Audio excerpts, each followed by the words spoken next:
via NCAA Philippines and GMA Sports PH. This is the crossover period of our classification round in Season 101. Group A versus Group B action. Martin Javier, Enzo Navarro taking you through this coverage. We jump it up. It is Libang versus Big Sean Umali. And the game is underway. First crack at the basket here for the Benil Blazers. Agaw ng Arellano Chiefs. Tima Ongotan flips it up and in for the opening basket. And that's an early turnover para sa CSB Blazers. Alam naman natin na doon nag-feed off yung offense ng Arellano. And speaking of turnovers, that's been the biggest kryptonite for the Blazers this year. They had 23 turnovers and they have 2 right away in just 25 seconds here in the first quarter. So, malaking problema yan para kay Coach Charles Chu that they're looking to address here. Well, I agree. That's really a big problem, especially given na veteran itong lineup eh. So, I think that's really something they have to fix para mas maganda pa yung tatakbo nila for the season. Pero kung iisipin mo, dami nilang turnovers pero nananalo pa rin sila as Libang scores inside. Well, that's a good execution by Arellano, pero going back to your point na nananalo pa rin sila because of the lineup that they have na eh, and also because of the system na meron itong si Coach Charles. And speaking of the system, they swung the ball to the corner that time. Libang takes a hit from Celis. And Rafi Celis is called for the foul here. Celis, who is a rookie from Cebu, had a breakout performance against JRU with 20 points. Again, the Blazers will not have the services of their star player, former MVP, Defensive Player of the Year, Alin Liwag, who is still recovering from dengue. And here's Tima Omota, nagmamadali. Umali breaks up the play. Back we go the other way. SJ Moore, no. Takbuhan pa rin tayo, and Moore gets it back. 3-on-2. Moore is able to draw the foul. And we can see early on na napakabilis ng ating laro, talagang up and down. Medyo maraming turnovers for both teams, but I think na ito yung pace na gusto ng Arellano eh. Yeah. So kung hindi magagawa ng paraan ng Benil to early in this game, I think makakuha ng early momentum itong Arellano. So the faster pace you're saying is in favor of the Arellano Chiefs, and so far that's been the case as SJ Moore misses on the free throw. He's been part of the starting unit here and trusted by Coach Charles Chu. Of course, SJ Moore was the star of the Arellano Braves in season 98. Celis gets the offensive rebound, but Benil still couldn't manufacture points. Ito na, si Pasti Valencia. Libang. Binoya. Post the trigger. Tinapos lang itong si Mavi Binoya as we go courtside for the first time in this game. Nandito si Gleisel Calco. Gleisel, go ahead. The Arellano Chiefs admitted that it was one tough loss against the Generals. Naikwento nga sa akin ng isa sa mga leading scorers ng kupunan na si Tima Ongotan ay talaga raw na-frustrate sila after that game. They had disagreements but they were quick to resolve it and they had a talk so that they could set things straight. Coach Chico Manabat expressed how he got emotional upon learning that his squad took the initiative para mag-usap-usap. Still, he sees this adversity as a redirection. Nagulat rin daw siya in their practice yesterday where everything felt light and the Chiefs seem closer and hungrier than ever. So let's see how they will rise up in hopes of mimicking that streak-breaking win against the Blazers in season 100. Martin and Renzo? Thank you so much, Gleisel Calco. I gotta go to my partner here as we see this replay. Tima Ongotan making his move against Sean Umali, who got swatted away by Big Sean.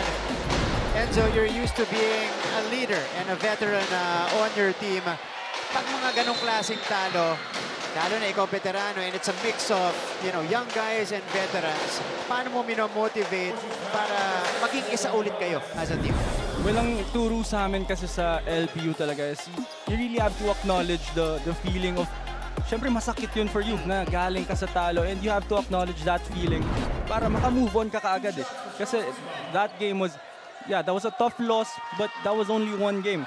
So you have a next game pa. So kailangan talaga mag-start sa'yo as a leader, as a point guard, kailangan mag-start sa'yo na makapag-move on agad yung team mo and mag-focus agad for the next one. But I like, the steps there. You acknowledge the feeling first. This is a feeling that you don't want to consistently have, diba, in the NCAA, and then move on afterwards. Learn from your mistakes. Yes, that's why it's big for Coach Chico na merong initiative yung players niya to do that. Oh, si Timac Ongotan yung nanguna doon. They have a lot of veterans on this team. You talk about Basti Valencia, who is the team captain for another year. They're helping each other out. CJ Libang connects on the free throws. Arellano with a faster start. 5-0 so far. Yes, this is a good start for Arellano. And yun nga yung pace kasi na gusto nila na talagang gusto nila up and down. Mas sanay sila maglaro dun.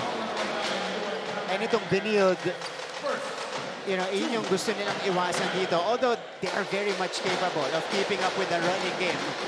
Pero pag-running game, mas lemado yung Arellano Chiefs. Tama ka dyan. And for Benilde, sa lineup na meron sila ngayon, especially with Sean O'Malley, na alam naman natin kung gaano kalakas yan sa post. Mas gusto talaga nila na mag-half-court set muna. Nakakakuha naman sila ng magagandang tira. Mintes nga lang mula kay Morales. Mavi Dinoya stops on the dime and sends it in again. O'Malley with another steal. That was the second defensive stop for Sean O'Malley. Recognizing the offense very well. Talagang veterano na. Breaking up the inside play, pero si Jomel Ancheta hindi pa rin makashoot. Arellano races the other way. Timac straight to the cup. That was another transition offense for Arellano. And the Coach Charles has seen enough. They're still scoreless here in the first frame. Kaya napa-timeout na siya.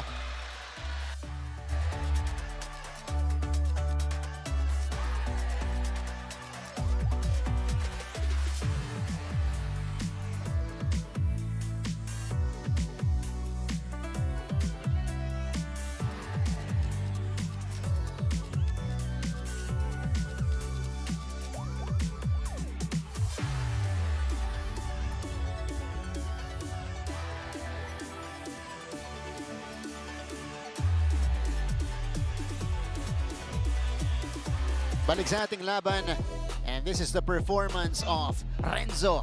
Renzo rin Abiera. Basta Renzo, Shooter, big-time scorer, unselfish. Abiera had 24 points against EAC previously.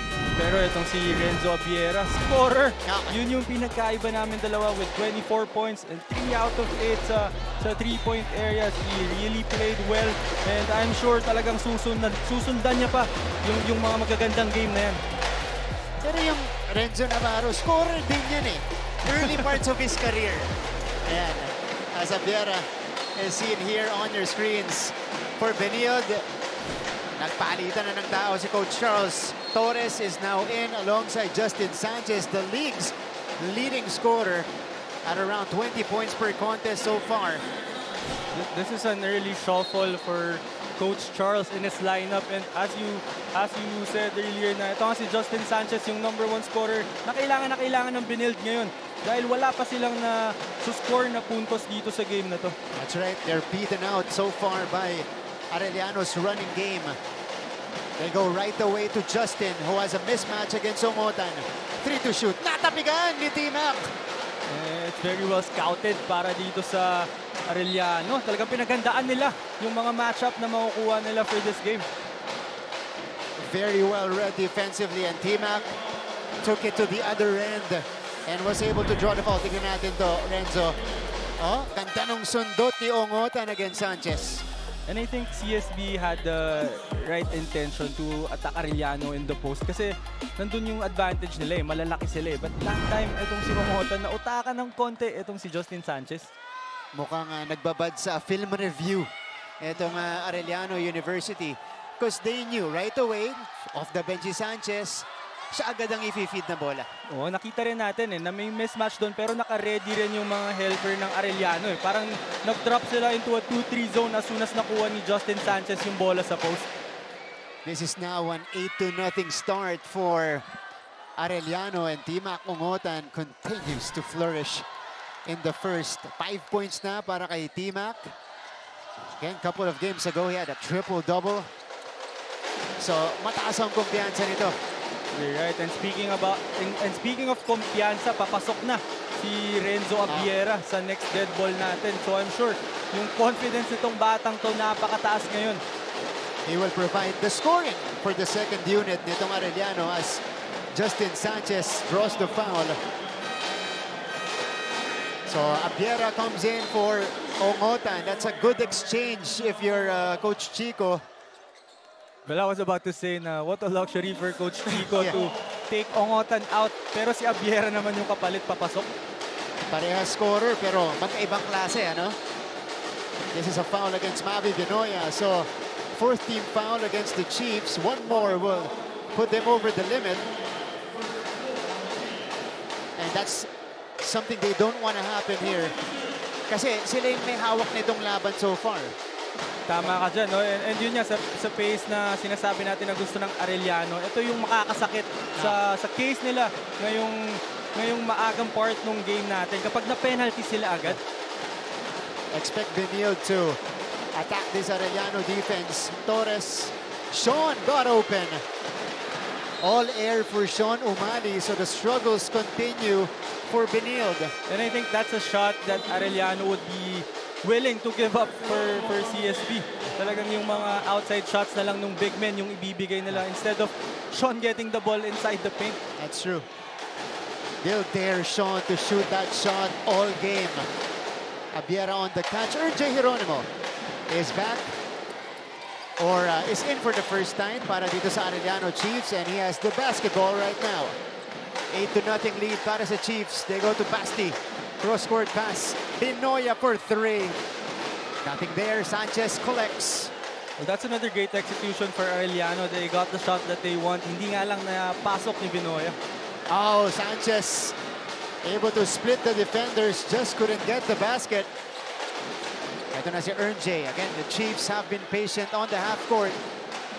Ernjay will attack the closeout. Geronimo misfires. And that was the right move for Geronimo kasi si Justin Sanchez yung umahabol sa kanya. Ganda nung pasa. Umali for Benil's first basket of the game. It is Justin Sanchez on the receiving end. Sean Umali is a very underrated passer. No? Kasi I had the chance to play with him for how many years then, and talaga naniniwala ako na isa yun sa mga strength niya. Hindi lang yung pag-poste niya, hindi yung pag-score niya, yung passing ability niya rin kasi. Oh, nag-abot po itong si Enzo Navarro at Sean Umali as we take a look at that pass to set up Justin Sanchez and get them on the board in this game. Pero ikaw, nakita mo yung progression din ng laro neto ni Sean Umali. You know, from a guy being inserted as the third string center, second string center, ngayon, grabe na yung kumpiyansa niya. You know, and his instincts defensively, I think, you know, that sets him apart from the other centers in the league. Well, ang gusto ko sa na-develop talaga ni Sean ngayon is yung pag-control niya sa emotions niya. And yung alam niya kasi kung gaano siya kalakas inside pero hindi na siya nagpipilit ng mga tira niya ngayon. Yun yung pinakamagandang na-develop ni Sean. That's right. Oh, hard contact pero naibanda yun ni Renzo Abiera. Well, that's the confidence that we're talking about neto ni Renzo Abiera. That was against Sean Umali, which is a good shot blocker. This is another dynamic lineup fielded by Coach Chico Manabat. Nandito na rin si Joseph Hernal. Nandito si Buenaventura. Let's take a look at this move by Renzo Abiera against Oli. He's got Sanchez on the second layer. Pinanggapan ni Sean, walang problema. Napakagandang drive para ni Renzo. No? Sobrang diin and sobrang lalim ng drive niya. Kaya nakakuha siya ng basket doon. Sean Umali against three defenders. Ganda nung hanap. Libreng-libre si Torres. Yan yung sinasabi natin na maturity nito ni Sean Umali. Kayang-kaya niya ng one-on-one yan.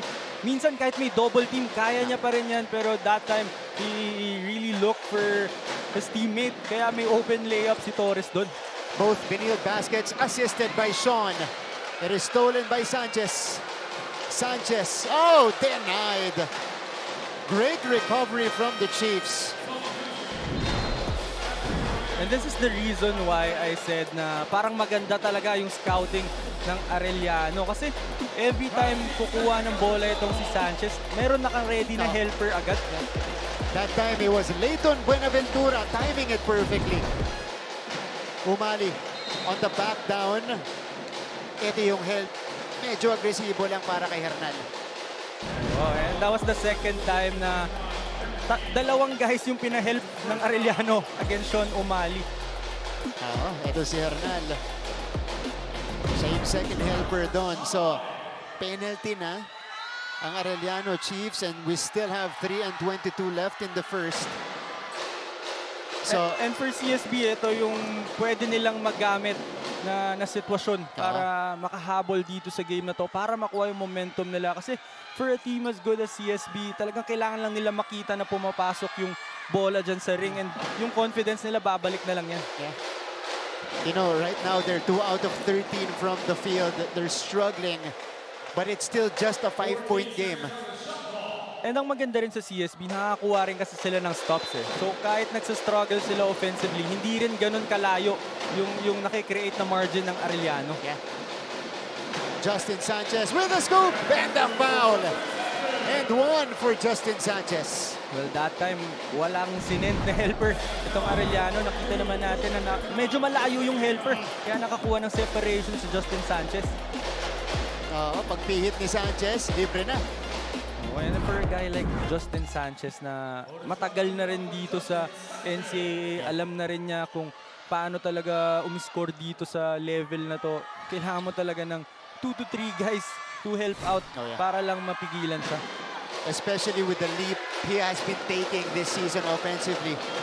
Kasi ngayon, mas matalino na sa mga pinipiling tira itong si Justin Sanchez. And you know, when to go outside and when to take the ball in. I agree. Pareho sila ni Sean na sobrang laki nung na-develop sa maturity nila. Yeah, exactly. 8 to 10. Benilde is back in it. From 8 points down earlier, they are within 2. RJ. Uy!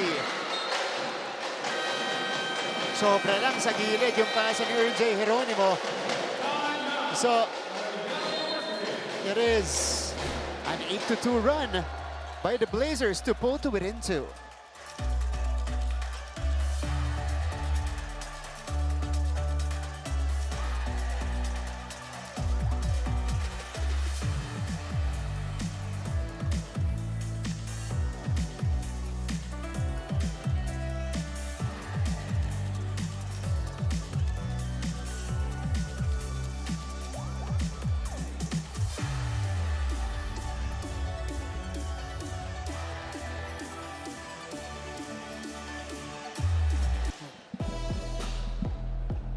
Balik sa ating laban.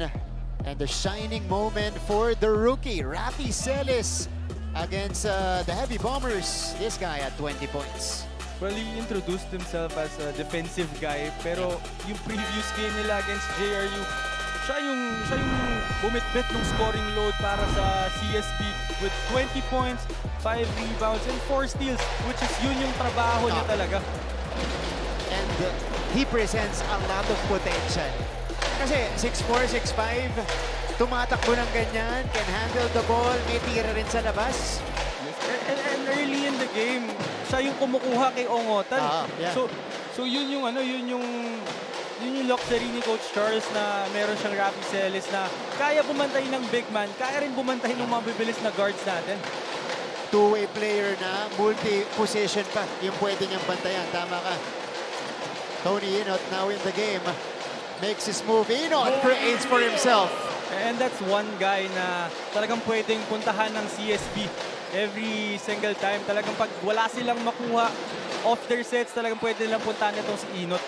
It's taking him a while to get back to his old ways. Pero mukhang mas maganda na yung ginagalaw dito ni Tony. Baseline drive. Blocked. Kamay. Pump fake. Blocked again. That's good recovery as we see Umali here holding on to his left elbow. This is after the landing he had. This is not good for the Benil Blazers, who is already playing without Allen Liwag. Now Sean is hurt. And Sean is a tough guy, so for him to look like that after a fall, talagang may nararamdaman yan. Ito, sinabayan niya. Collided with his teammate. Oo. Natukod ng kaunti, ano? Pagka-landing niya. Kasi yung lift-off niya na break nung collision niya with Torres, kaya awkward yung pagkaka-landing niya. Nasakto rin kasi itong si Torres papunta sa kanya pero nasa baba na eh. Yeah. So, we are praying it's not serious for Sean as he goes to the bench here.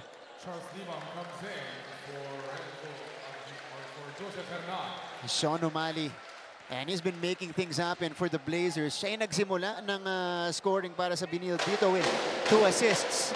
Oh, and that's big for CSB kasi hindi niya pinilit yung score. Talaga nag-create siya for his teammates and for his team. Kaya malaking kawalan to for CSB. So after getting blocked 2 times, sabi ni Yuan Kamay, teka, sa labas naman, knocking down the triple. And yun din yung maganda for the Chiefs eh, no? Talagang yung confidence nila hindi basta-basta bumababa. Eh, kakasabi mo lang after 2 drives na na-block, ito 3-pointer naman for Kamay. And on the other end, offensive foul ang itinawag dito sa Benil. So Arellano punches back. Gab Cometa in for the first time. And for CSB, without Allen Liwag and Sean O'Malley, I think itong si Gaspay really has to step up. And I think he's very capable. I know this guy. I've played with him. I know he's very capable. Solid itong si Gaspay. Now he's going to be given a chance. But Renzo Abiera showing us that he's not just a 3-point shooter. He's an all-around scorer. Driving against Gaspay and getting the end one. And what's worse for CSB is yun na yung second foul nitong ni Gaspay. So that's Sean O'Malley and Allen Liwag out of the game. Tapos si Gaspay may dalawa ng foul early in this game. Numinipis itong frontline rotation ni Coach Charles, but Gaspay will stay. Sanchez. Oh, that's good for Justin Sanchez, and he gets the continuation. And that's the reason why they're sending out 2 to 3 guys to help out on Justin Sanchez kasi ganyan siya kalakas umatake. Ito yung sasabihin mo, oh, okay, he has figured it out. Diba? Kung yung laruan sa NCAA at paano siya magiging effective offensively.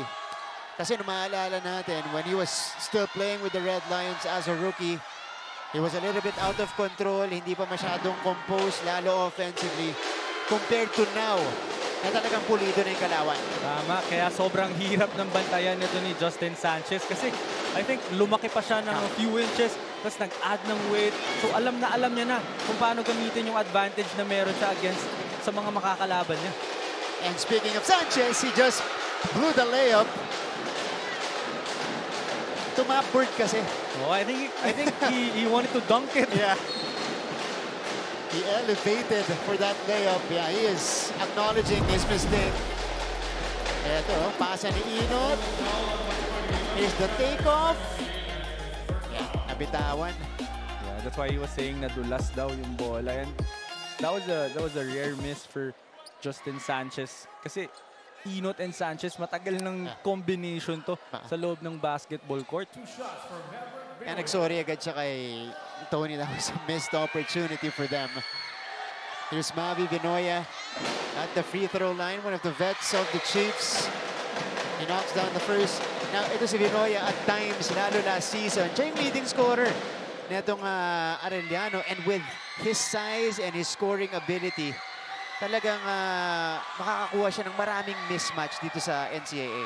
Well, for me nga, medyo undersized pa to for a big man eh. Kasi 4 ang nilalaro nito. Yeah. And I'm very familiar with Mav as well kasi yung time na kasama ko si Sean O'Malley sa LPU, nandun din siya as a rookie. So, alam ko kung ano yung kayang gawin ito. He's very smart, talagang consistent siya with what he's doing. Kaya siya yung nagli-lead ng Arellano ngayon. And he's matched up with Sanchez right now. who got the board. Short stab for Cometa, will not get the bounce. And it stays with Benilde. With 14 on their clock, 38.3 left dito sa ating first quarter. And Arellano slowly recovering their lead that they had early on. Sanchez hits Benoya with a jab, close by him. Sanchez, no one's got to stop Justin Sanchez here. That was against two guys already. And I think tama ka, na-figure out na ni Justin Sanchez kung paano butasin itong depensa ng Arellano. 10 points off the bench for Sanchez. And it is 15-17. Benoya doesn't get it. Oli here with 6 seconds left. They go to Sanchez. Sanchez falling down. Cometa with a heave. Not that time, and after the end, or at the end rather, of the first 10 minutes of action, it is Arellano able to maintain their lead 17-15 after the first. Magbabalik po kami for the second quarter.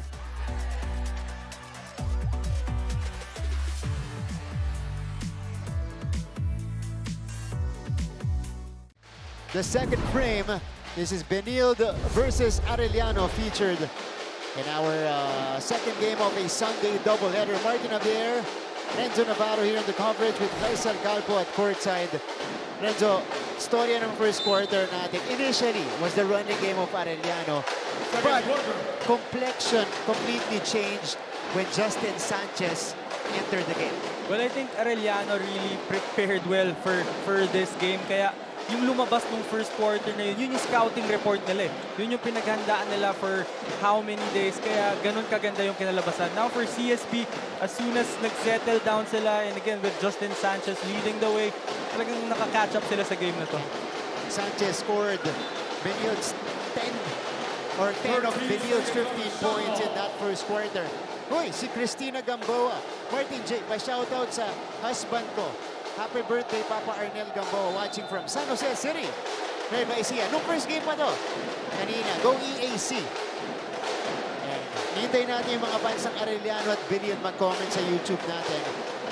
Abangan natin maya-maya. Tony Inot, navigating and flipping it up and in. That's a great move by Tony Inot. Very patient. Nakuha niya yung mismatch against a much lower big guy, pero hindi niya minadali. Ito yung gusto nating makita. Yung agresibo na Tony Inot. Yuan Kamay, they swing it to Tina Kumotan, who strikes it from long distance. Lalong mahihirapan yung mga makakalaban ng Arellano kapag ganito sila kaganda mag-share ng bola. Meron ng tira si Valencia doon na palagi niyang ginagawa yung mga fadeaway, pero nag-extra pass shot, and that led to another extra pass to Ongotan on the right wing. Ito si Timac ulit. Timac, the step through of the last this time. That was the Pinoy step for Ongotan. Grabe yun. Timac already has 10 points now. Let's use this time to go courtside. Teka lang. Saved by Benilde. They swing it to Eusebio, who scores by the baseline. Now let's pass it to Gleisel Galpo. Gleisel. Yes, Martin, speaking to Coach Charles Chu earlier, he shared with me that one of the biggest challenges for his team is how they've been incomplete during games and practices. Talaga daw medyo marami ang nagkakasakit, but he remains unfazed knowing that his unit is armed with guys who's ready to step up when necessary. And one of the guys who did it for him in their last win was Rafi Celis. Kwento nga sa akin ni Coach Charles, he has been a fan of Rafi since he was in high school. He even tried to recruit him after he graduated. So we can say that this is meant to be, because years later things fell into place, and now he is one of the guys for the Blazers. Today it could be him again, or it could be somebody else. Kaya naman abangan natin who will do it for them. But quick update lang kay Sean O'Malley. Natukod daw niya ang kanyang left elbow kanina after that fall. Pero tinanong ko siya, kinamusta, kayang-kaya pa raw niyang bumalik at maglaro. Yan muna ang balita mula courtside. Martin and Renzo. Thank you, Gleisel. That's great news if you're a Benilde fan. Pero, you know, Rafi Celis, as we see T-Mac here, he leans closer, short stab, it's off. Rafi Celis used to be one of the top high school prospects in the Philippines. You know, he was playing for Ateneo de Cebu, playing with the top prospect in Jared Bahay in J-House. Ayan po si Rafi Celis. Now, it's good to see him really, you know, flex his skills, show his skills in the collegiate ranks. Well, if you're a player from Cebu, alam naman nating lahat na tough yan. Talagang madiin maglaro yan, madiin dumipensa yan. And for Rafi Celis last game, talagang pinakita niya na he's also a capable scorer. And yung report ni Gleisel na yun, yung sabi ni Coach Charles na marami silang players na wala every game. I think that's just an opportunity for the other guys like Rafi Celis to show up and to step up for CSB.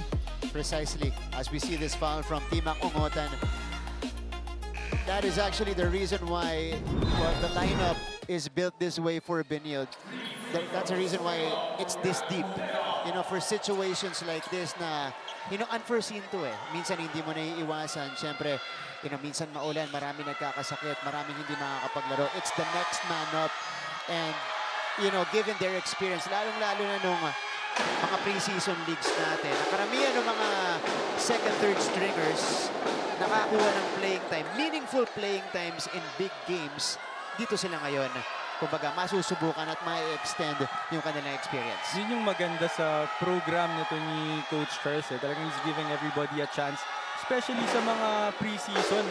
Kasi alam niya na up to the last guy on the bench, talagang kakailanganin niya sa mga games na to, lalo sa season natin ngayon na meron yung mga ganyang nangyayari na may games na wala yung mga star players mo.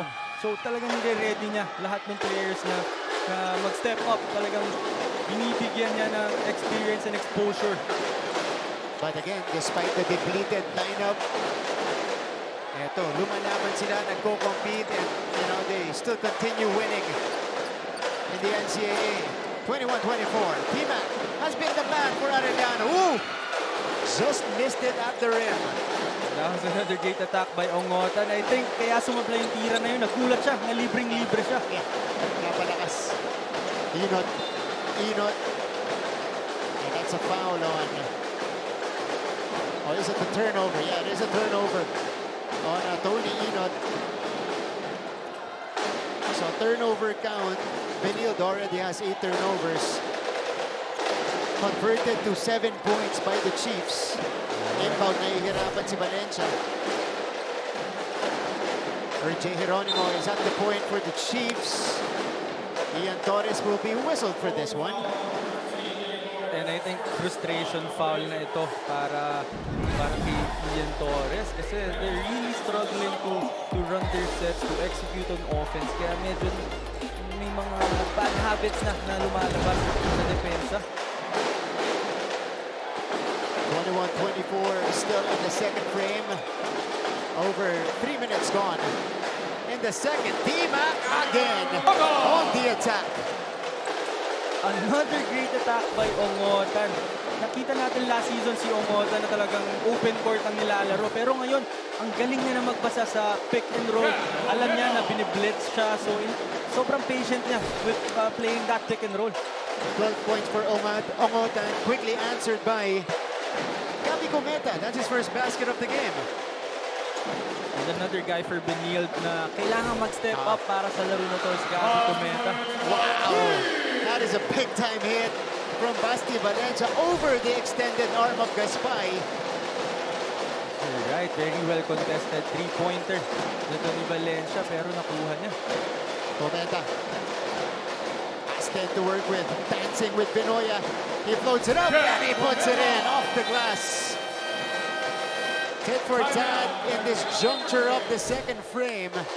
Gabby Cometa with 6 points off the bench, but they're still down by 4.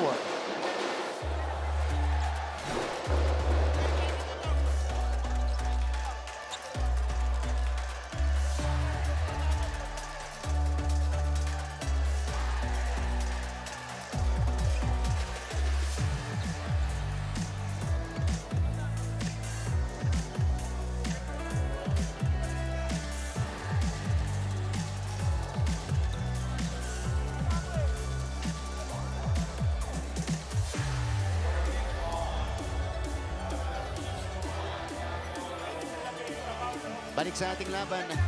Oh, ito na. Ang mga fans ng Benilde, si Allen Andre. Go Benilde from our YouTube stream. Si Angelo Castro naman. Let's go. Hey, you! Si Dr. Nov. Arellano rin. Ito mukhang kasamahan to ni Ern J. Hieronimo. Ayan o. Dr. Nov. Si Jan Sabare. Ito, shoutout niya. Shoutout po from Ligarda Street, Sampaloc, Manila. Pinsan ko po si Sean Umali. Good luck, Kuya Sean. Hashtag. Anong hashtag to? That's Sean's nickname. Changke. Nung bata pa siya, Yeah. Changke. Changke. Ayan. Yan ang tawag sa kanya ng mga nakakakilala sa kanya simula pagkabata. O, di ba? Comment lang kayo kung kakilala nyo yung mga player natin katulad niyan po. Ni Sean Umali. Sean, of course, went down earlier with a left elbow injury. He is poised to come back in this game later on. Pero dito sa ating second frame, it is still Arellano with a 4-point lead. We've been exchanging baskets in the last few minutes. Takutahe, designated shooter, will drive this one and is able to draw the foul. Well, I was surprised na walang helper yung CSB that time para dun sa drive ni Kabutahe na yun. But there were two big guys in the shaded area pero walang nakahelp dun sa attack na yun. Nilagpasan lang ni Kabutahe si Torres. You're right, maraming nakaklag eh. Pero walang sumabay dun sa layup. Well, I think the reason is yung activity ng Arellano dun sa weak side eh. Alam ko, parang merong nakaset na stagger screen eh. Kaya busy yung dalawang big guy dun sa stagger screen na yun. This is Kabutahe. You know, nagpakilala na to sa NCAA. You know, Anjord Kabutahe is a good three-point shooter. Oh! Step in three. T-Mac! Down the hatch! You also have to give credit to Vinoya for getting that offensive rebound against three white shirts. Yeah. 15 points for Ongotan. And he gets active defensively. Eusebio. Cometa. Cometa. Outside. Eusebio for three. Could not answer. Outlet. Uy! Ongotan and Eusebio colliding as T-Mac took off to catch the ball. Ito, kumpiyansa yung T-Mac Ongotan. 15 puntos na sa laban. T-Mac Ongotan making that three-pointer look easy. Parang nasa ensayo lang. And here's the collision. Papatakas si T-Mac. Eusebio was approaching him. So they bumped each other.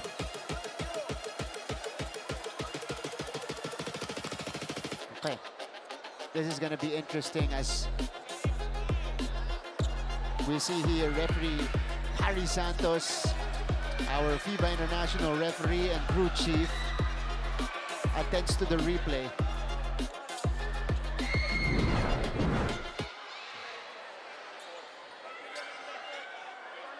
Okay, so from what I'm hearing, this is gonna be upgraded to an unsportsmanlike foul. Criteria 4. Dahil walang ibang player sa kabilang side para sa Benilde. Sige.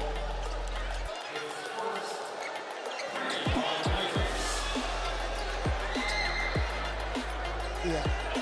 Okay. So they tagged it as a clear path in that sequence. Yeah, you're right. Criteria 4 ng unsportsmanlike is an illegal contact by the defensive player from behind or laterally on an opponent. So yun yung, I think yun yung tinawag eh, kasi nauuna si Ongotan. And yun din yung adjustment na kailangan nating i-remind lahat ng nanonood eh, na hindi porke tinawag yung unsportsmanlike foul, ibig sabihin may ginawa na intentional eh. Yun yung naging adjustment with the rules. So, I correct myself, it wasn't clear path dun sa positioning nila. Oo. Natawagan ng unsportsmanlike foul, which fulfills criteria number 4 or condition 4 in our rule book. Right. And again, there was no intent to hurt for para dito kay Eusebio. It's just that yung positioning nila. Kaya kailangan nilang itawag yung unsportsmanlike foul. Ongotan is firing that time, but Arellano is continuing to feed the hot hand. And even the activity on that offensive rebound, talaga napakaganda for Arellano. That was Justin Sanchez getting that defensive rebound, pero hindi sumuko itong si Vinoya. Kaya na-force pa na magkaroon sila ng isa pang possession. That's right. This is the biggest lead for the Chiefs so far. And our first double-digit advantage. Valencia fading away. Ooh! Went around and went out ultimately. Umali, bumomba. Isa pang pasa para kay Galas. Galas follows it up. Pura pa rin. Big Sean follows it up with a basket. And that's the maturity na sinasabi natin na meron ito si Sean Umali. As we see that layup by Kabutahe. Pero going back to Sean Umali, he already had a shot dun sa gitna eh. Pero binigay niya pa yung extra pass na para sa teammate niya na sumablay pero nakuha niya offensive rebound. That's right. But Arellano, again, this is the maturity of the Chiefs now. They countered back with a quick, fast break play. Hindi pa nakakaseta pang binil sa kabila kanina. T-Mac, step back. T-Mac Ongotan is red hot. He's got the hot hand here in the first half. 20 points para kay T-Mac. And Arellano resets the biggest lead, 40-27.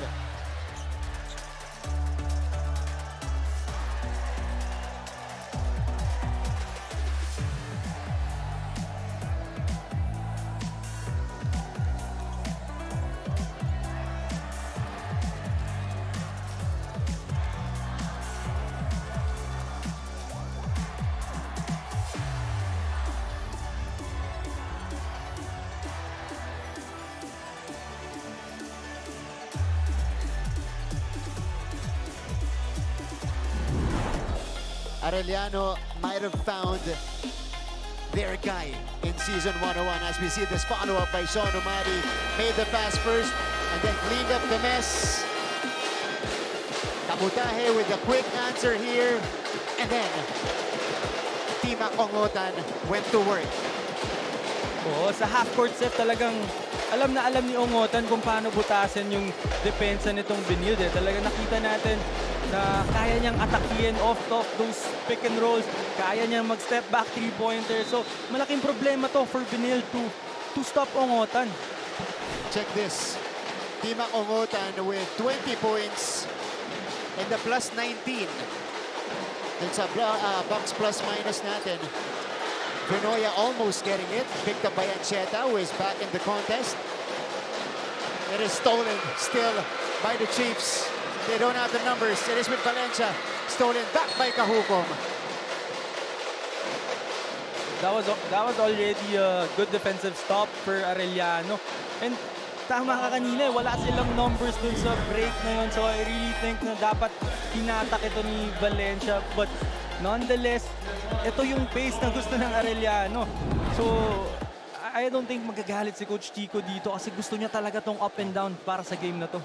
Mas maganda pa to para sa Chiefs kasi they can play more loosely now with a 13-point lead. Tama, no? Meron silang room for errors. Oh, speaking of, Geronimo going all the way. Cookies and the score for Ern J. Geronimo. And nahihirapan na rin mag-set up ng kanilang opensa itong CSB. Talagang ready yung Arellano for the offense of CSB eh. The lead is 15 for the Chiefs. Umali drives inside. Wala. Galas. Isa ba?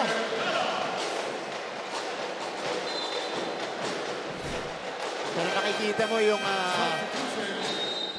quality ng baskets para sa Benilde at this point, Renzo. Talagang pinagtratrabahuhan nila kada basket. Oo, kung gaano kahirap makashoot for Benilde, gano'n naman kadali para sa Arellano. Kaya sila yung may hawak ng napakalaking kalamangan. Look at this. Galas just staying active. Oh, hold on. So, I think there was a violation on the Violation. inbound. Parang stepping ata. And Big Sean takes advantage. Nice move by Umali. So 31-42, 4-point swing for Benilde. And that's something na hindi ko alam ba't hindi pinupuntahan rin ng CSB. No? I think walang makakadepensa masyado on the post for Sean Umali. And with the way he's playing right now, he's creating for his teammates. So I think every possession, kailangan nilang bigyan man lang ng touch si Umali sa post. That's right. And, you know, if you've watched, or if you watch season 100, karamihan ng puntos ng Benilde o ng opensa galing sa poste last season with Liwag. So now, that's one of the reasons why they got Umali. Para sa second unit, meron ka pa ring threat dun sa poste. I agree. And yun nga, yung sinasabi natin na medyo pinipilit sa mga pick and roll ng CSB ngayon eh. Kaya I feel like yung Arellano, ilang araw pre-practice yung pagdepensa ng pick and roll and yung sa isolation ni Justin Sanchez. So I think it's really something that they could go to para i-relax ng konti yung offense nila and makakuha ng mas magagandang looks. That's right. So Galas playing extended minutes today. You know, filling in for, well, Allen Liwag, pati si Gaspay nasa foul trouble na kanina.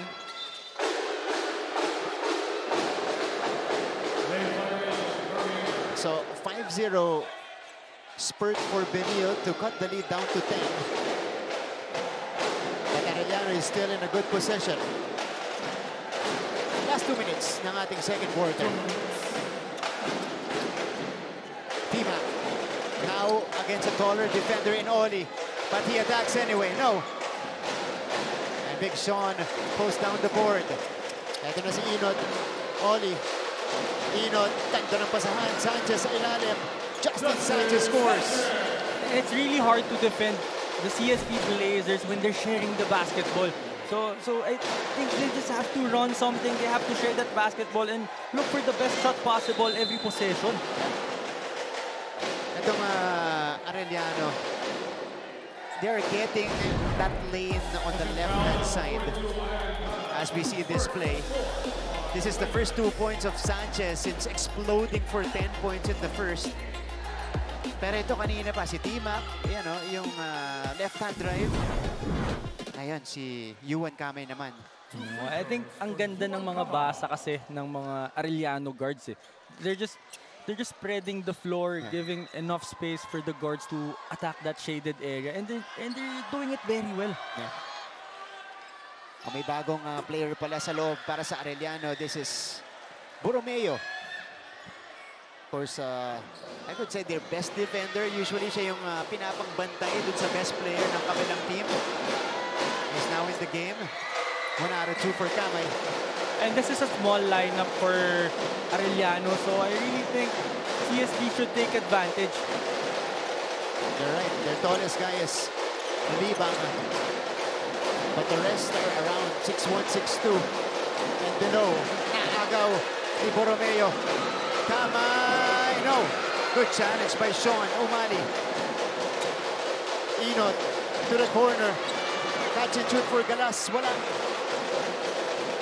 Another chance. Galas will be fouled. So, now things are opening up on Benilde's side, Renzo. Well, the reason is they're sharing the basketball. Kasi I think during the first quarter, it looks like they're just taking turns eh. Nag-isolation lang sila and ready kasi yung Arellano talaga. Maganda yung scouting report nila for this game. That's why I think the CSB Blazers should really start sharing the basketball and they really should start working together. Kasi simula nung nagiging maganda na yung pasahan nila, it's been a 7-1 run for Benilde. Galas, you know, they gotta take advantage of the freebies. Lalo ngayon, naghahabol sila. Second-year player. Itong si Ariel Galas. Hasn't had a lot of minutes previously. Pero siya yung papad dito sa laban natin ngayon with the depleted front court of the Blazers. 8-1 run. Kamay leaves it for CJ Libang. And I think that's already a broken play for Arellano because I think the ball was supposed to go to Ongotan but he was denied. Kaya siya na lang yung nag-set ng screen and that's a good read for Arellano. Oli Sean challenged by Borromeo. But that's a foul on Tony Borromeo. Let's see what happened here. Kamay with the drive and then the dish for Libang. Pero dito, Borromeo, that's a tough ask for Borromeo. Nagsasabayan mo siya lumani, ano? Yun na yung pinaka pwede niyang gawin for that situation. Just make it hard for Sean. So Sean makes the first. Sean Umali. 5 points, 4 rebounds, 2 assists, 2 steals, and 2 blocks. Good numbers for Big Sean. And he goes 2 for 2. But I think for the Blazers right now, they just have to take it one possession at a time. Kasi for a team like them na malalim yung lineup and veteran na, I'm sure makakabalik sila dito as soon as they... basta gawin lang nila ng tama talaga and they just have to keep playing. T-Mac. Renzo. Or Kamay rather. Kamay up and under. No. Final shot time for Benil. This is going to be important. Sanchez has it. Sanchez attacks. Sanchez, no. Got it back. But Enot wasn't there. So, 0.9 seconds. So that's a big opportunity na miss nitong CSB because I think that was supposed to be the best way to end this half to get a basket pero na-stop sila ng Arellano that time. Maybe enough for a catch. Yes, they execute on the alley-oop inbound. So Benilde, what a run to end the first half for them. So we were at 42-27 earlier. We end 45-37. They count the basket. Tony Enot with a score. So it's 45-39, a 12-3 run to end the first half for Benilde to cut the lead down to 6. We'll give you numbers and the story of the first half, performances from our cheer squads during the halftime break. Banyales, magbabalik kami sa NCAA Season 101. So we entered the second half with Arellano staying ahead, 45-39. Again, the Blazers, this is their first game in a week. You know, their last game was October 12, which was a win against the JRU Heavy Bombers. Ito na mga Arellano trying to bounce back off a tough loss against EAC. And Renzo, importante daw para sa Arellano to be able to maintain this one. Because if they lose this, ang laking ibababa ng moral nito sa team. Because you had the chance against one of the best teams and you blew it.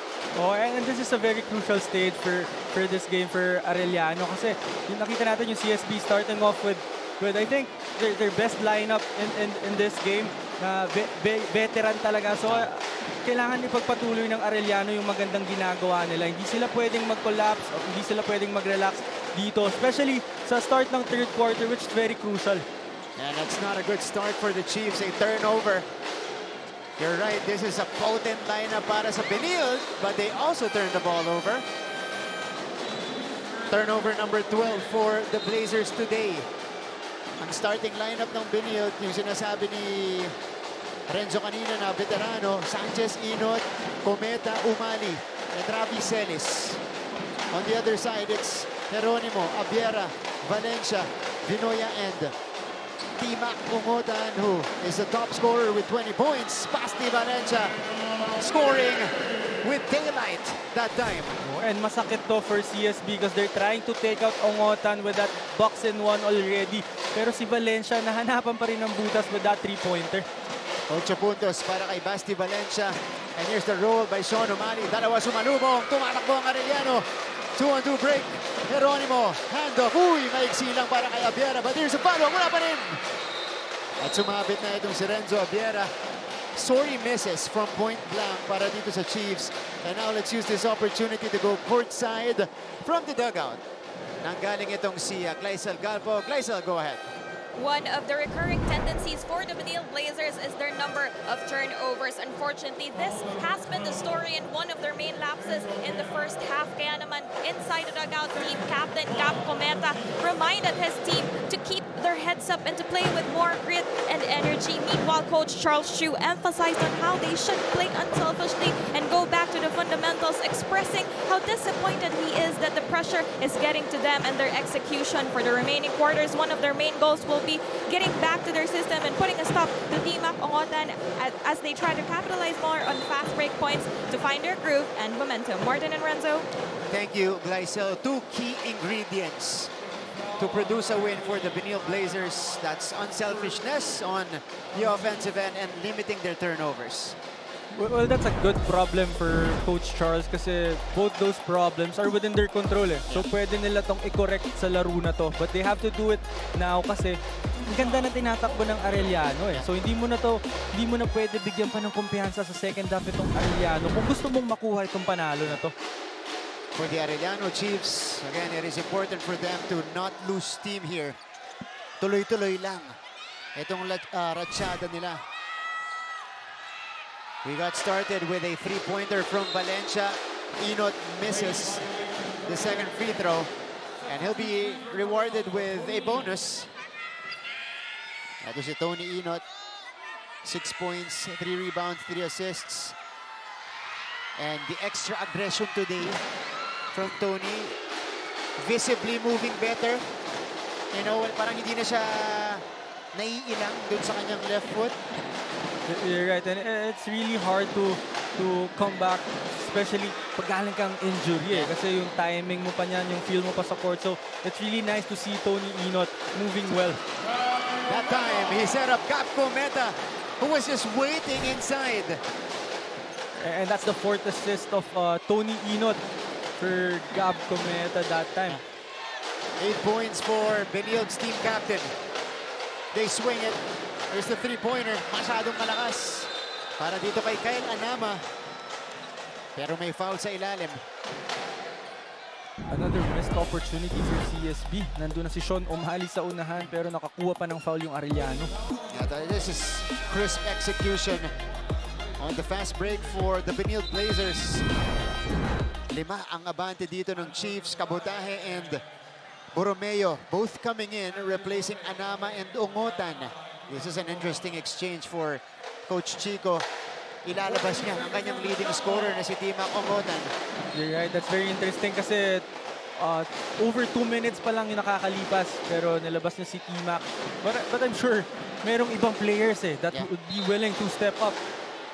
Mukhang gusto niyang paganahin din itong si Renzo Abiera who just has 4 points.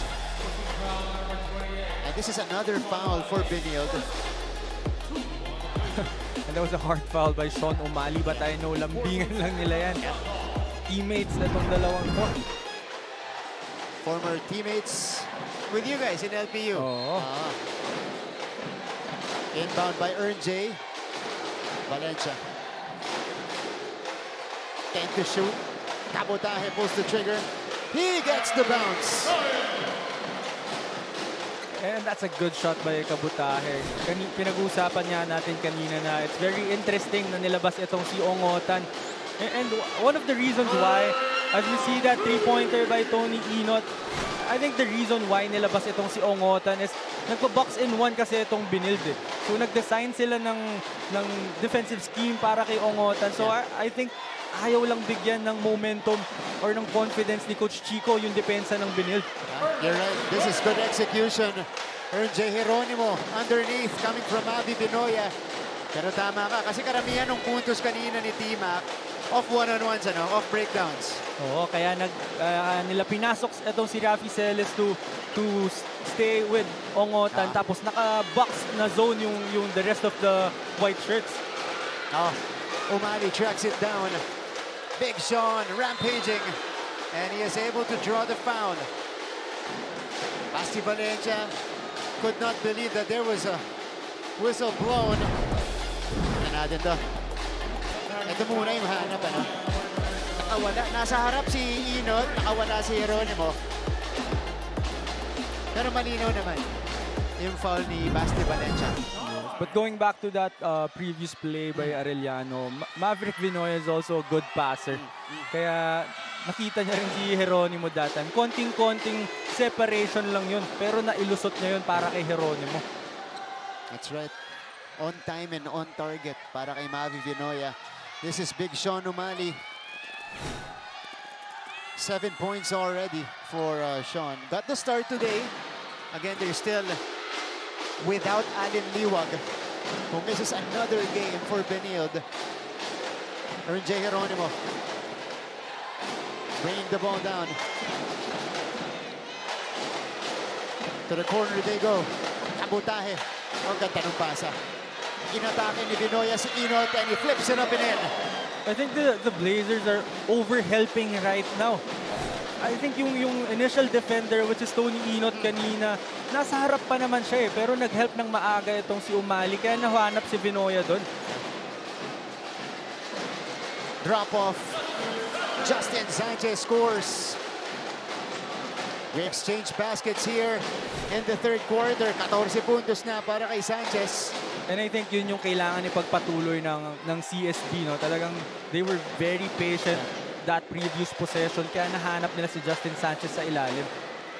Vinoya misses the triple try. Here's Rafi Celis. He is doubled. Celis flips it over to Inot.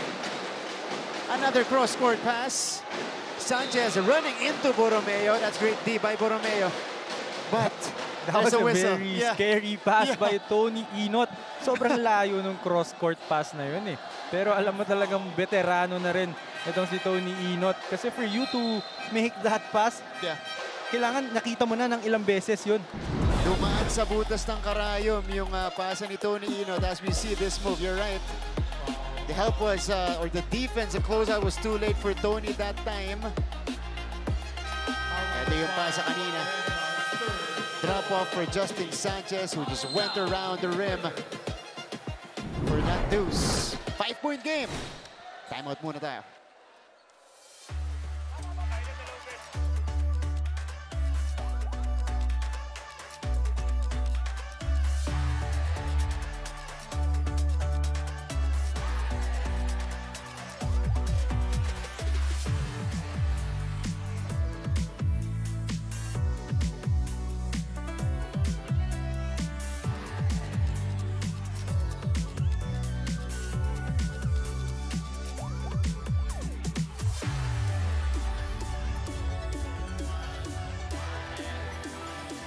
We resume our coverage. We are still inside Philoil Center dito po sa lungsod ng San Juan.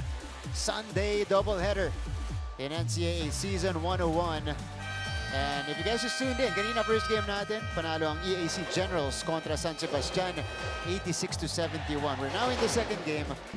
Ito yung resulta ng ating first game. Player of the game was Jude Bagay with 17 points, but also Wilmar Oftana scored 18 points in that contest. And EAC notching their third win of the season against San Sebastian. Pero dito, Benilde kontra Arellano. Again, the Chiefs are 2-3. Benilde is 3-1 coming into this matchup. Here's Justin Sanchez. The line, kita mo na, bitaw pa lang maigsi. Oh, and I think that's also, I don't know the exact number, pero sobrang dami na nilang na-miss na free throws. Talking about the Blazers. Oh yeah, that's 0 out of 2. So, exact number is 8 free throws missed. 12 out of 20 itong Benilde. Ooh. That ball went straight to the face of Matt Oli. Ito. Basti Valencia. Well, I think the reason why the refs didn't call an offensive foul is because it's within the cylinder of the offensive guy, itong si Valencia. I think Ollie was a little too close to Valencia. Borromeo. Wala. Torres. Benilde can move closer. Torres. Cometa. Cometa. Feed Somani. Oh, he blew the layup. And here comes RJ. Geronimo. RJ. No. Oh, he had an option at the corner that time. Opted to take it to the hole. Foul ang itinawag dito kay Borromeo. Isa pang maganda for Arellano is really quick going back on defense. No, even if they missed a shot, if they commit a turnover or if they make a shot, sobrang bilis nilang bumaba. So that next play na mentality na meron itong Arellano, yun yung isa sa mga nag-work for them right now. Yeah. And that's, you know, instilled by Coach Chico Manabat. Had a rough year in his first few years. Pero ito nakakabuo na siya ng lineup na, you know, pwedeng mag-compete at this level. But Benilde continues to miss free throws. This is the third straight free throw missed. And it came from Justin Sanchez and Cometa na very steady sa sa free throw line. 1 out of 2 for Tabi Cometa. The lead is down to 4 as well. Yuan Kamay. Kamay sets the table. They go to T-Mac, who is back in the game. Ito yung free throw shooting natin. T-Mac, high off the glass, off. Nagmamadali ang Benilde. Ito, tulak. Count it and the foul for Gab Cometa. That was a great defensive stop for CSB. And a great way to finish that fast break for Cometa. The foul was called on the push. Ito ni Abiera. And parang nakakuha ng boost doon si Cometa. Accelerating to the basket. And if you're going up against a guy like Cometa, which is a veteran guard already, hindi pwede yung mga ganong foul lang to try and stop him. Yeah. And he completes the three-point play. Benilde is back in it. Just down by 1. And Coach Chico wants to talk things over. He's seen enough. Naglaho na yung abante nila dito. Isa na lang. Time out para sa kanila.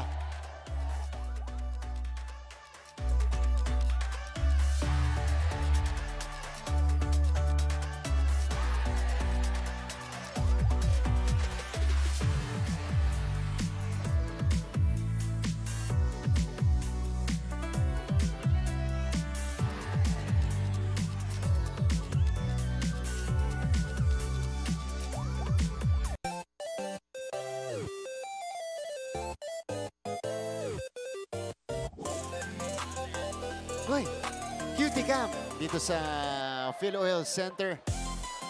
We've got the pretty faces all around the venue watching intently. This is a Sparkle artist, I know her. Si Lian, one of the Sparkle teens, if I'm not mistaken. I think she's from one of the schools here in the NCAA. But great to see everybody here watching live. Good sized crowd dito sa Phil Oil Center, despite the weather. Yeah, we thank you for coming out and watching live, making it here in San Juan to catch this live game. Siyempre, salamat din po sa mga nanonood sa inyong mga tahanan on your television screens via GTV and Heart of Asia and GMA Philippines and NCAA, GMA Sports PH rather, and NCAA Philippines. CJ Libang took it strong. And now, the golden chance for the Blazers to take over the lead. They have trailed the entire game so far. Torres. Cometa. No. Battle for the ball. Oli. Isa pa, Matthew Oni shows the effort. And Benilde gets their first taste of the lead. And ayan yung strength ng Blazers. They really have to run their sets and just look for opportunities for them to score. And that time, nakakuha sila ng tira doon sa three-pointer ni Cometa off that set, pero sumablay. Pero yung offensive rebound na kaya nilang gawin because of their size, doon sila nakakuha ng puntos. You're right. Valencia had to heave. 2-on-1 break. Cometa. Sanchez. Ooh, wala. But there's a whistle. That was a great stop for Valencia. Yeah. That was 2 against 1. Eto, look at the effort by Matthew Ori. You're right. Just flying in for that putback. Off his own miss. Well, I think yun talaga yung kailangan ng CSB eh. Kasi once they run their sets, kahit magmintes sila, nasa possession yung mga big man nila to get that rebound. Eh. Yeah. And that time, yung tira ni Cometa na yun was a miss, pero si Sean O'Malley and si Justin Sanchez and Oli, nasa shaded area. That's why they got that offensive rebound. So, rebounding count natin. Benilde 40, Arellano 26. Offensive rebound, 15-7 in favor of Benilde. That's Benoya. Draws the foul on Gaspay. It's been a while since we last saw Jake Gaspay. Kasi dalawang sunod yung nakuha niya kaninang first half, kaya pinaupo siya kagad. Oh, and this is his third foul. Yeah. Talking about Jake Gaspay. And that was a good recognition for the Arellano bench na as soon as Sean O'Malley went out of the game, they ran a little interior triangle na nakaposte si Valencia, tapos merong pin down or a back pick for Benoya and the other guard. Kaya gusto nilang atakihin agad yung shaded area. Tanaw. Tabla tayo.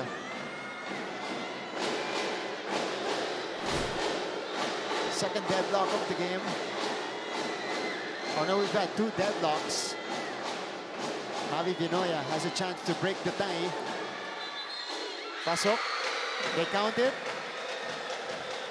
And it's Benilde possession. So, only our second lead change. 2.5 to go sa ating third quarter. And this is very crucial for both teams kung paano nila tatapusin itong quarter na to. Kasi parang back to zero na to for both teams eh. For Arellano, they played very well for an entire half and for the first part of that third quarter. Pero nakahabol na itong CSB eh. So this is gonna be like a crucial ending for this third quarter. Kasi whoever gets the momentum na patapos itong third quarter, siya yung may momentum dun sa start ng fourth quarter na last quarter na eh. So kung sino na yung matibay talaga. That's right. Gaspay off the drive. Jump ball. Possession arrow points to Arellano's way. Jake Gaspay took it strong against the smaller Ongotan, but could not get the hoop. And that's what they've been doing, talking about the Arellano Chiefs. No? Ito yung pag-challenge ni Ongotan kay Gaspay na mas malaking mama sa kanya. Yun yung ginagawa nila ever since they nag-start itong laro natin na alam naman natin kung gaano ka-heavyweight itong CSB with the lineup that they have. Pero pumapalag lang itong Arellano. Yeah, no clean looks. Ang ibinibigay nitong Arellano Chiefs. That's Coach Charles Chu on your screens. You know, he's had a tougher job slightly to begin the season kasi kulang yung kanyang pyesa. Either with an injury or nagkakasakit. Yuan Kamay at the free throw line. And now, these are important free throws for Arellano. 1 out of 2. To the delight of the Arellano students in attendance. Balik na sa point guard itong si Jomel Ancheta. Rafi Celis picks up his dribble. Inside the last 2 minutes of the third, Ancheta with a spray. Oh, ganda ng setup. Wow, 3 seconds in the key called against Gaspay. Well, you can see the frustration on Tony Inot's face. Kasi napakaganda na nung galaw niya, nung sitwasyon na na-create niya.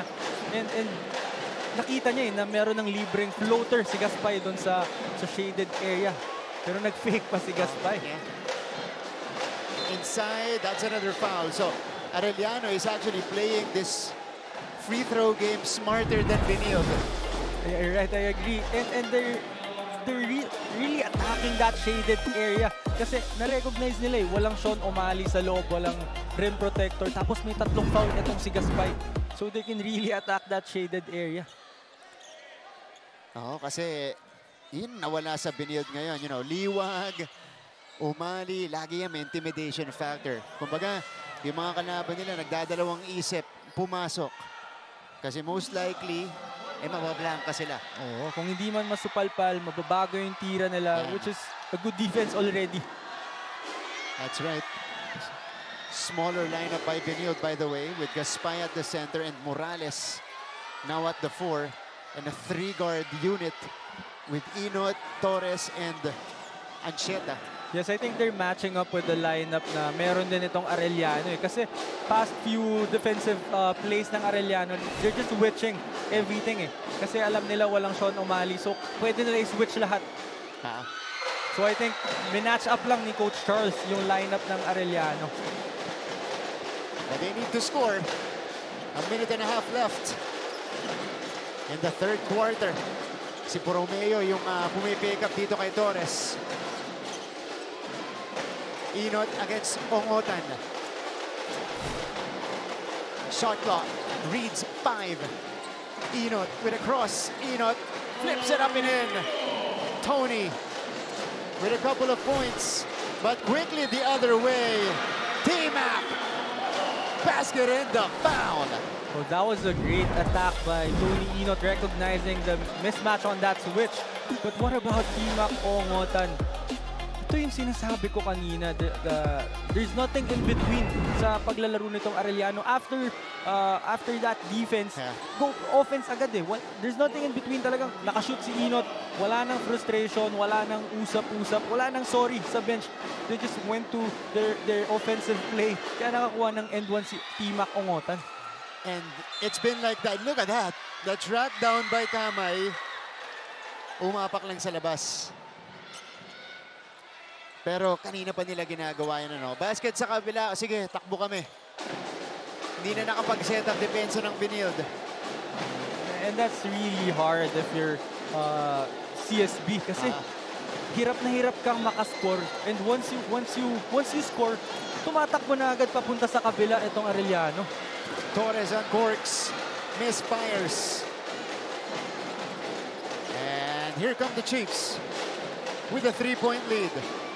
Again, he mentioned this is a crucial finish to the third. Kamay, yes! Recovering the basketball and able to score inside. Another broken play for Arellano, but yung hustle lang talaga nila sa bola. Yung kagustuhan nilang makuha yung bola, yun yung nag-work para sa kanila ngayon. Flip out. Morales, short, Ancheta. With the offensive board, 7-second difference between the clocks. And it is last touch on Borromeo. Ito, Kamay the crossover. Had to go to Vinoya, natapik, nakuha niya ulit. And that was against 3 white shirts. Yun yung masakit for St. Benilde. 62-57. Game clock is dead, or shot clock is dead rather. Ancheta to trigger this one in. Final shot time of the third. It is with Ian Torres. Inot surveys, 4 to shoot. Ancheta for 3. Too strong. And that's how we will end the third quarter. Slight recovery at the tail end for the Arellano Chiefs. And they're back ahead by 5, 62-57. We are in for a great finish here inside the Phil Oil Center. Coming up next is the fourth quarter. With a 5-point lead. Good to have you with us. Parking Aguirre, Renzo Navarro, Kaisel Galpo, your broadcast team today. And now we begin the fourth frame. Ito, quarter scoring natin, Enzo. Dikitan nung third quarter. Benil took over for a little bit, pero nakabawi ang Arellano. Tama ka dyan, no? Nakikita naman natin eh. Lamang lang every quarter itong Arellano, kaya meron silang kalamangan ngayon. They're just in control. I think ever since the start of the game, they've just been in control of what they want to do. Yeah. But that third quarter was the first quarter won by Benil in this game. Valencia, the spy pulls it down. And this is going to be an important first 5 minutes of the fourth frame. Inside pass. Sanchez, yes!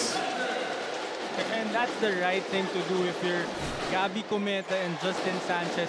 I know it's already an open three-pointer for Gabby Cometa, but Justin Sanchez, si Sanchez, mas sigurado yung dun sa ilalim.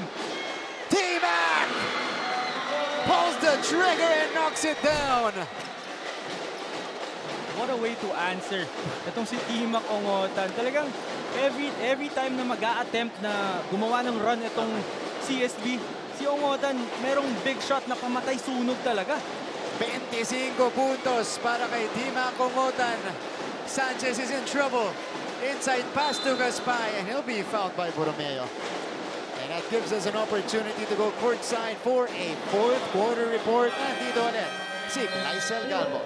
Yes, Martin, gaya nga ng nabanggit sa akin kanina, itong si T-Mac Ongotan ay sanay na sanay raw ang kanilang kupunan sa up and down na laro, which is especially crucial in intense and close games like this one.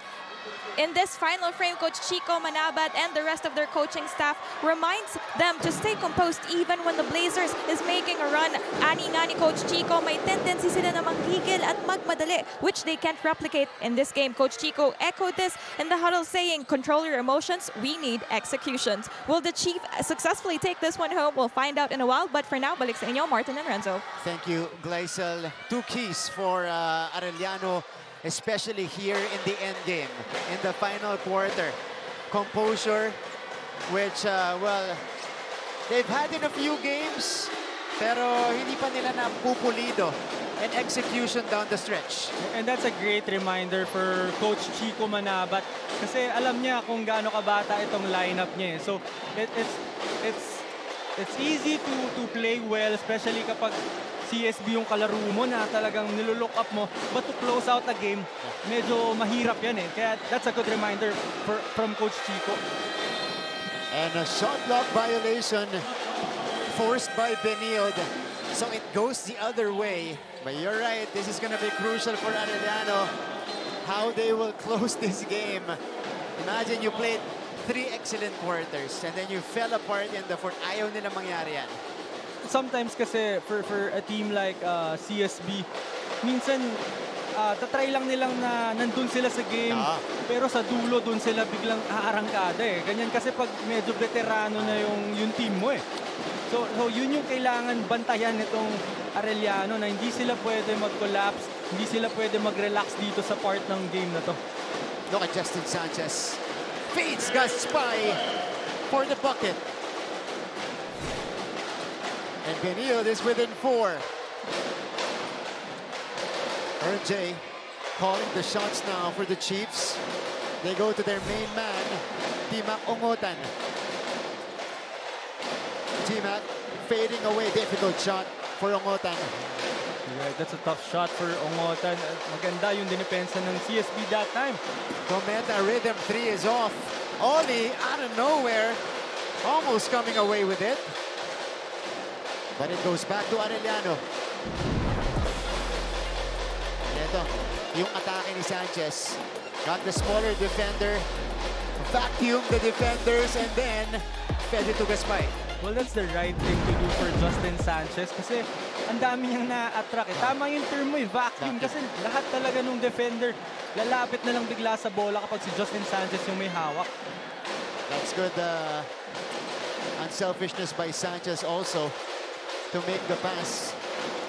And the Blazers, looking to inch closer. Okay, Coach Chico will call for a review.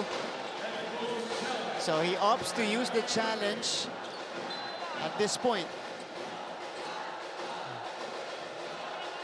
Si referee Harry Santos yung nakatoka dito sa replay monitor natin. Pero sabi kasi ni Tima, kumpiyansa siya eh. Well, that's a very close one and na-anticipate na ni Tima na i-reject yung ball screen. Kaya binabaan niya yung kamay niya for that crossover. And naniniwala siya na natapik niya yung bola pero tinanay pang habulin ni Tony Inot. Okay. Let's see. Ito yung sundot. Ooh, okay. We can't see it from this angle. Let's see it from another one. Kasi doon, medyo nakatakip yung mga players natin.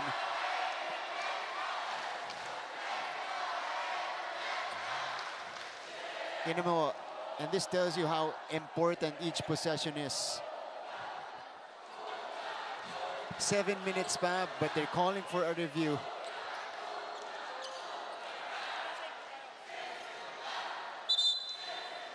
Okay. Oh. So it's a successful challenge for Coach Chico Manabat. AU will have it.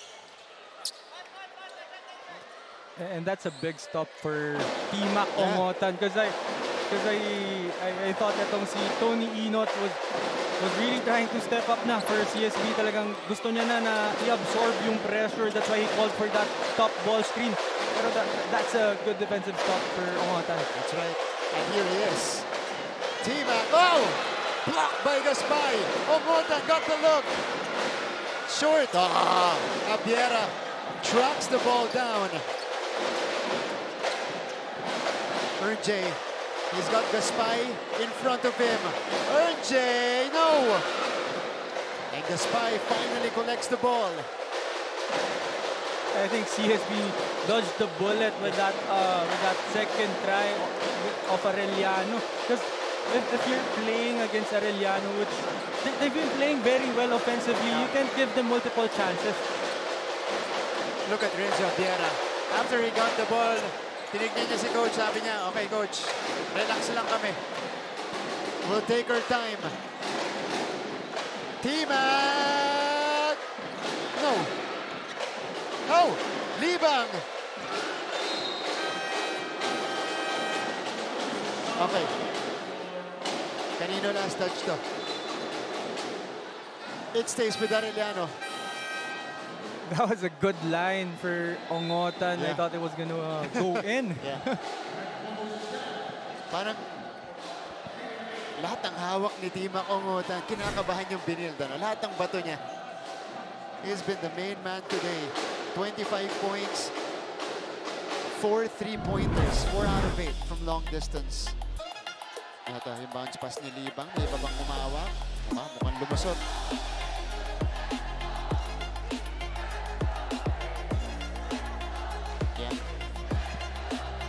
I don't think Oli touched it. Did he? Okay. But again, they got a better view. So, Arellano will maintain possession. Well, I'm just glad that we're not the referee. That's true. That's a very close call. Okay.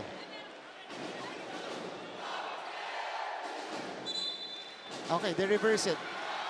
It's Benilde basketball. So you're right, Martin. Lumusot lang talaga. Hinahawakan ni Matt Oli.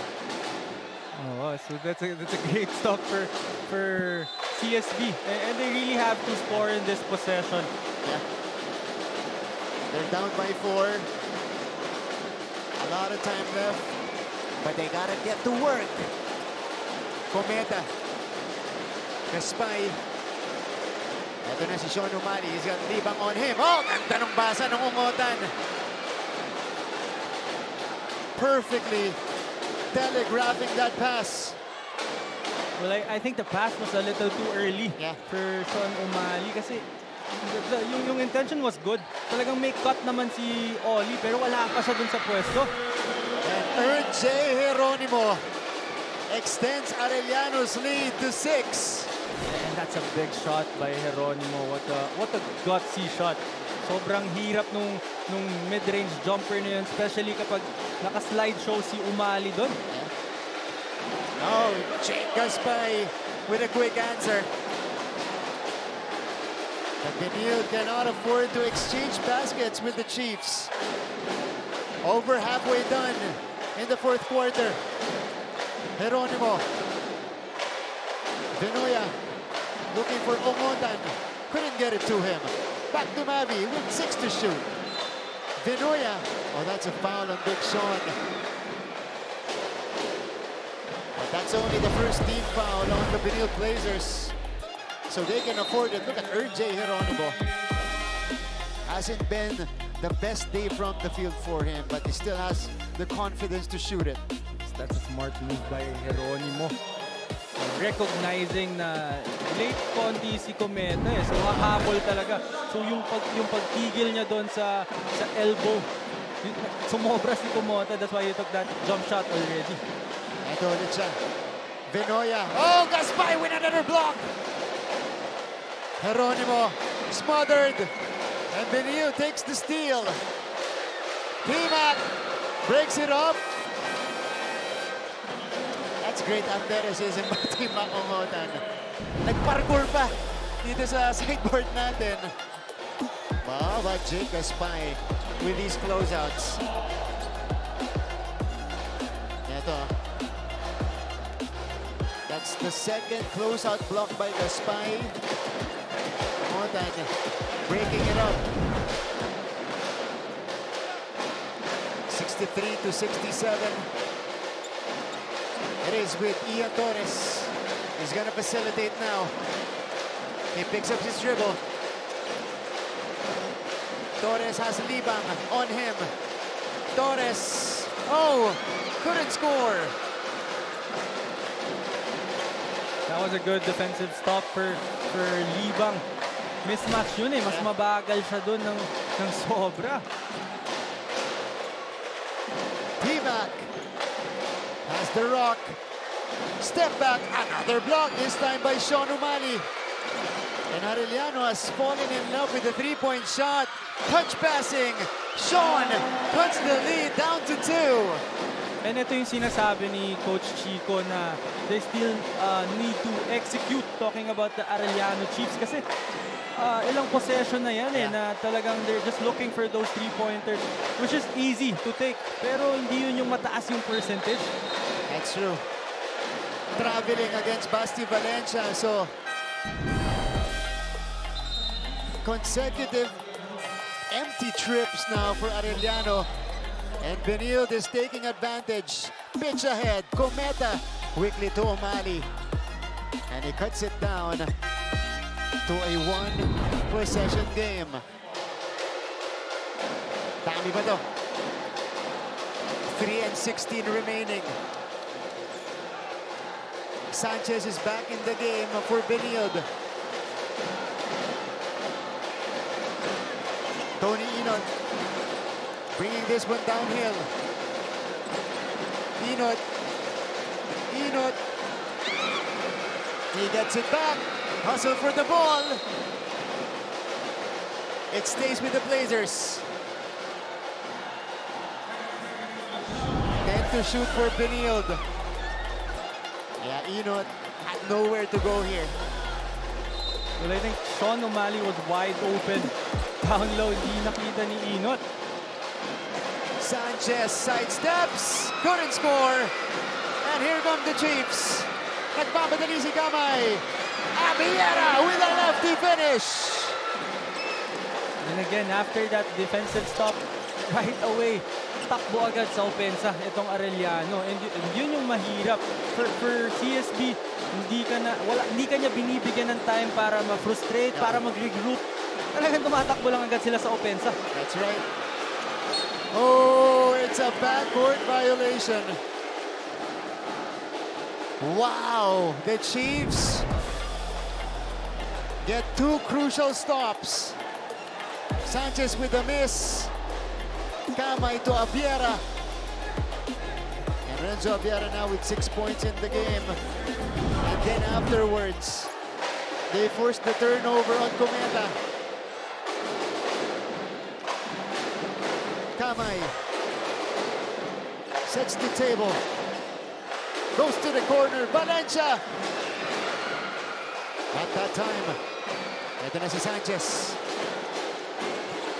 Gab Comeda with the cross-court pass again. On top is Sean O'Malley, who opts to attack. Sean scores! I really think there's nobody in the whole Arellano lineup who could slow down O'Malley. So, I think he's someone na pwede niyong puntahan talaga. That's right. We go deep into the trenches here inside the final 2 minutes. It's a 2-point game. And I think this is the right guy to go to for Arellano. You really have to give it to T-Mac Ongotan and let him do the work. High point man for the Chiefs. Aviera. No. Off the front iron, but it stays with the Chiefs. That was another rebound na hindi na secure. Yeah. Itong Benil Blazers.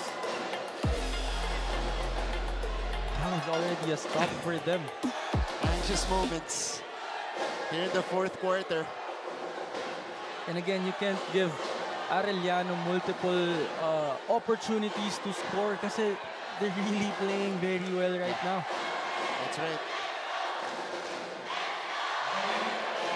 So, malinaw. Arellano basketball. Basti triggers. They can set it up here with a fresh 14. Aviera has it. They go to T-Mac. Ongotan attacks. Ongotan. Oh! Doesn't get the bounce. And Benil with a chance to tie or take the lead with a 3. Enot has it. Shot clock. Reads 9. Enot attacks. Kick out to Sanchez. 4 to shoot. Sanchez! No! And the Blazers fail to score. I don't think the spacing was good for that possession because yung pasa ni Enot na yun, hindi sila sure kung para kanino. That's why they had I don't think that was the shot they wanted. So, still a 2-point lead. 47.2 left.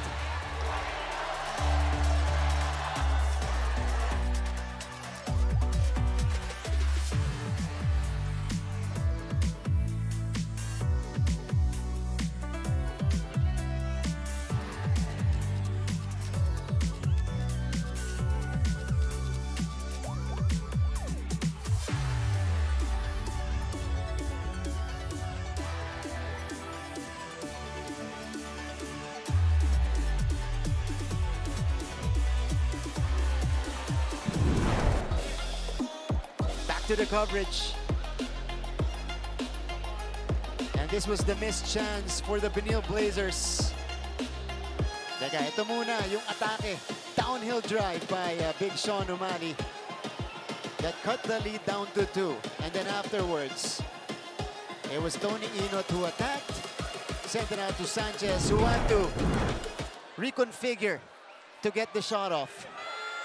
Well, I think Sanchez and Cometa were a little confused kung kanino ba talaga yung pasa. Yeah.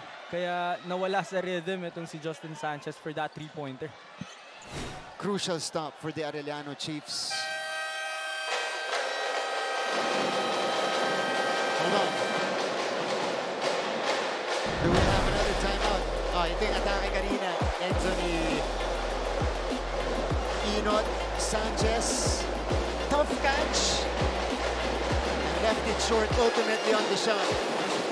Right, the pass was a little bit off to the left. Kaya kailangan pang gumalaw ni Sanchez. And nakaset na yung paa niya for a 3-pointer eh. So, the Blazers will put on the pressure right here at the backcourt.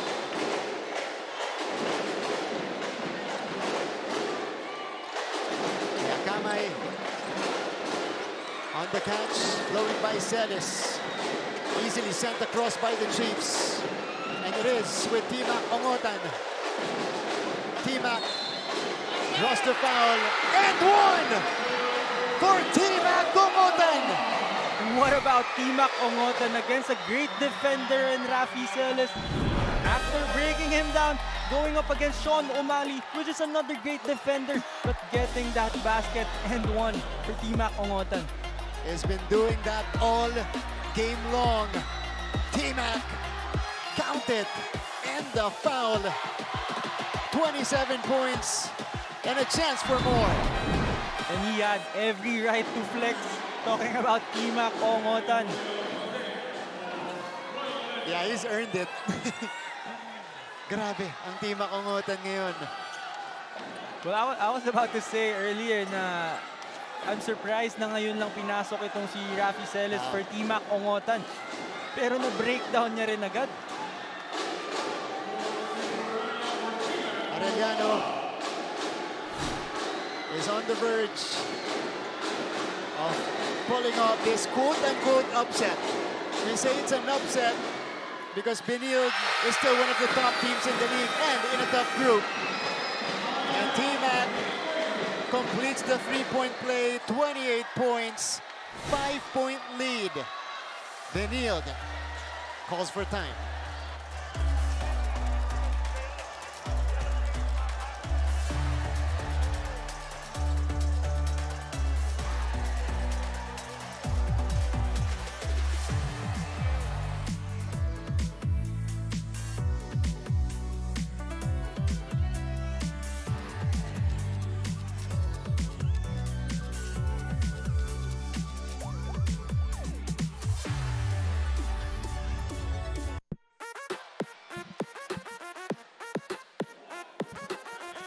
Okay, kailangan natin mag-relax. Tropa ka muna tayo.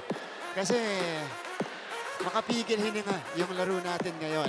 Benilde versus Arellano. And it's good seeing all of the friendships sa loob ng Pinoy. It's family day, but they're with their friends. All-out support for their teams. 67-72.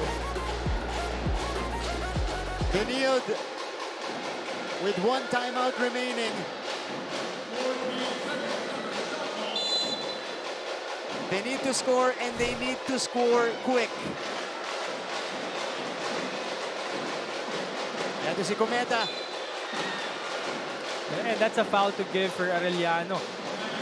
I think they could use that situation on their favor. Yeah. Na pag meron ng paatake, they could give up a foul. Kasi wala pa naman sila sa penalty. Wala pa. Only the second team foul against the Arellano Chiefs. Ito marere-rewardan yung discipline nila pagdating sa fouling. Oh, it's a turnover! Almost at least. But that was not the best pass for Benilde off the inbound. Well, I don't know why Maverick Binoya tried to save it. Yeah, Because I think it was on the way out already. that's true. Could have been their possession, no? Pero yun naman yung hustle na meron itong Arellano Chiefs. Talagang hindi sila tumitigil. Really doing a great job denying all the receivers. Inot against Kamay. Look at the pesky defense of Kamay. Sean Sanchez, step back three, short. Albiera secures the board. And Arellano is poised to bounce back and take the win. And I don't think there's something you could ask for. That's the guy you want to take a shot, and that's the shot you want to give him. Pero hindi talaga pumasok, and that's a great job for Arellano to secure that basketball after that defensive stop. Kanina, pinag-uusapan natin yung keys para sa Arellano. Gleisel mentioned from Coach Chico, it's gonna be the execution, their composure in the end game. As we see here, Sir Francisco Polino Caico, of course, a member of the policy board mula sa Arellano University. Arellano was able to execute not just offensively, but more importantly, defensively. They got big stops dito sa fourth quarter natin. Oo, talagang we were asking nga kung kaya nilang ma-maintain yung ginagawa nila, but they really gave us an answer. That's right. But there is a twist. It's Benilde basketball. Arellano. This is Dindin Santiago Manabat, who is better half of Coach Chico. One of the best volleyball players in the country. Well, I think you're Oh, right. yeah. I think it's CSD basketball. It is Benilde basketball. So, folks, we're not yet done. 15.4 seconds left. And we have a timeout here.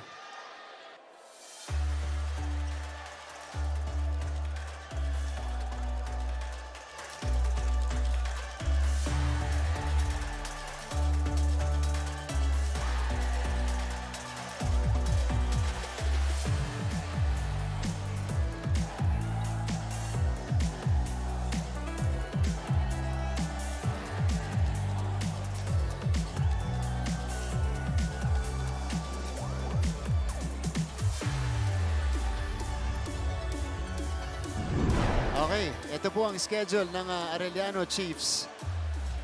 So, right now it's happening against Benilde. They are 2-3.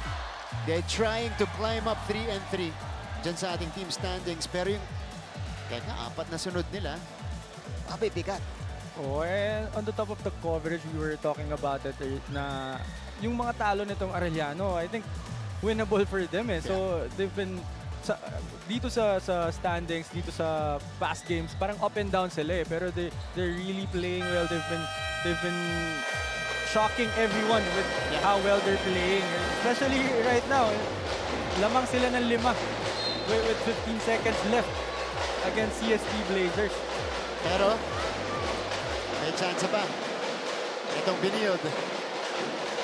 They got the turnover. And now they will have another chance to trim the lead. Sanchez is the trigger guy. Sanchez. They need to take it. Umali with a heave. Off to the right. Isaba. And Abiera tracks it down. And the Arellano Chiefs complete a big win over the Benilde Blazers. Well, I'm still speechless because I really can't believe what happened right in front of us. It was a well-played game for Arellano ever since the start of the game. CSD Blazers tried to come back, which I think they've done pretty well naman. Pero it was just Arellano and Timac Ongotan. It was just too much for CSD Blazers this afternoon. 28-point explosion by Timac Ongotan today. Wala ka na masasabi sa performance niya. Offensively, he did everything. 3-point shots, drives, and even taking a crucial basket. And now we go to the school hymn of the Chiefs.